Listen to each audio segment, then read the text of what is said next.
La vie ne s'arrête pour personne. Si vous ne parvenez pas à comprendre ça, vous garderez enfoui en vous la souffrance que vous avez pour toujours. Pour toujours. Alors la jalousie, la haine, la négativité, je n'ai juste pas le temps pour ça. Parce que je préfère me consacrer à faire des choses positives.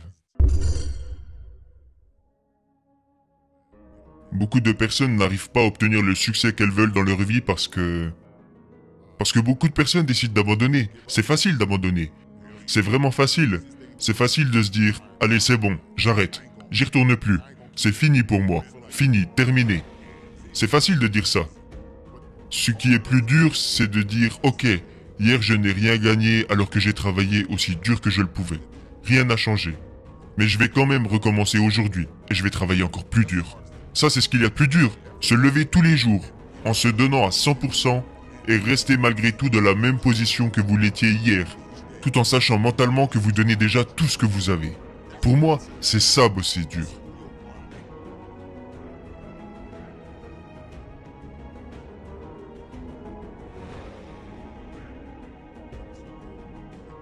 Quand vous vous souciez de l'opinion des autres, c'est pour ça que je continue de dire « Vous êtes votre seul adversaire ». Il n'y a personne qui peut juger vos actions à part vous-même. Moi, si je décide de me donner à 100% dans tout ce que je fais, alors je sais que je serai capable de me donner à 100% lors de mes shows, quand je monterai sur scène. Et même à 110% lorsque je passe du temps avec ma famille. Peu importe ce que l'on fait, je me donne à 110% quand je passe des bons moments en famille et qu'on profite de l'instant. C'est comme ça que je fonctionne. C'est ce que je pense mériter pour tout ce que j'ai accompli.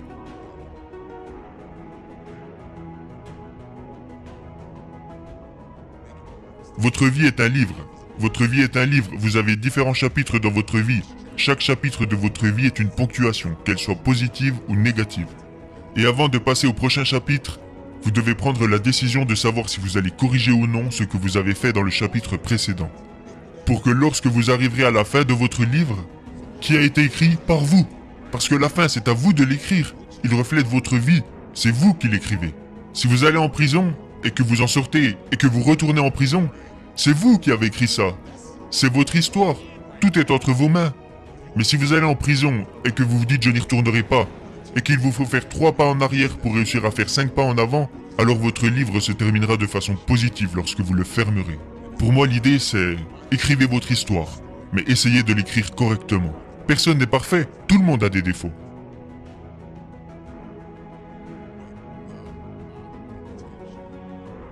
Le degré d'attention que ma mère m'a accordé, qu'elle soit stricte ou plus relaxe, j'avais une femme qui était constamment derrière mon dos, qui m'empêchait de faire des bêtises.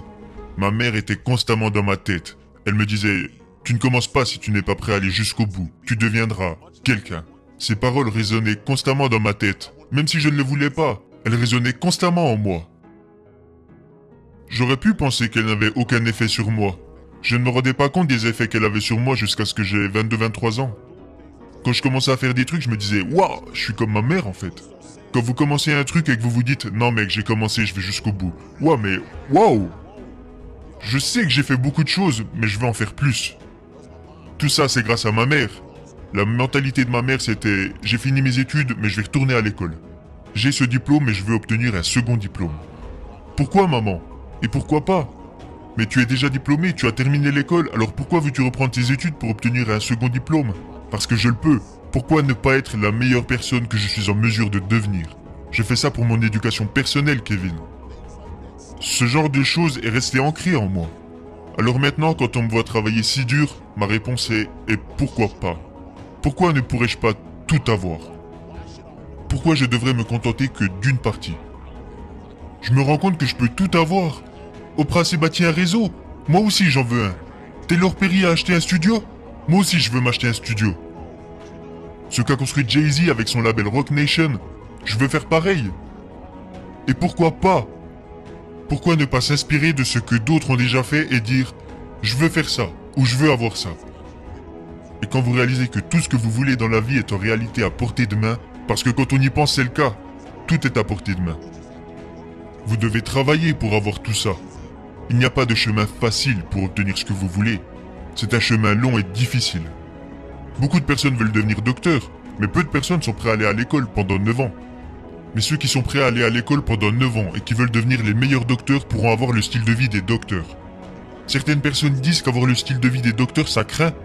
Non, pas pour ceux qui ont toujours rêvé de devenir docteurs. Ils aiment ça parce que c'est ce qu'ils ont toujours voulu faire. Beaucoup de personnes veulent devenir avocats, mais peu de personnes sont prêtes à aller à l'école pendant 9 à 10 ans.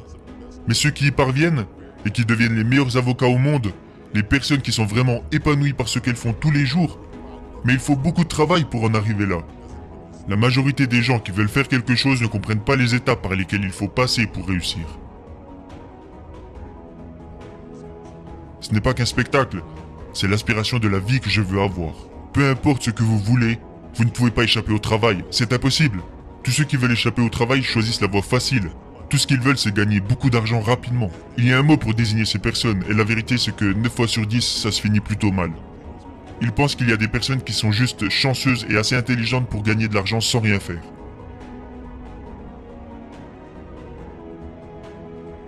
La vérité c'est que vous ne pouvez pas échapper au travail. C'est impossible. Et ça, je m'en suis très vite rendu compte. Alors au lieu de vouloir y échapper, je m'investis à 100% dans tout ce que je fais. Il n'y a pas de demi-mesure chez moi.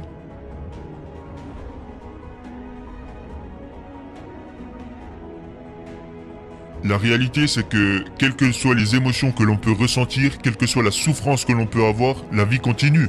La vie ne s'arrête pour personne. Si vous ne parvenez pas à comprendre ça, vous garderez enfoui en vous la souffrance que vous avez pour toujours. Pour toujours. Alors la jalousie, la haine, la négativité, je n'ai juste pas le temps pour ça. Parce que je préfère me consacrer à faire des choses positives. Je préfère garder à l'esprit les choses positives qui vont m'arriver dans le futur. Parce que je ne peux pas rester enfermé dans le passé, à me lamenter sur ce que j'ai pu faire de mal.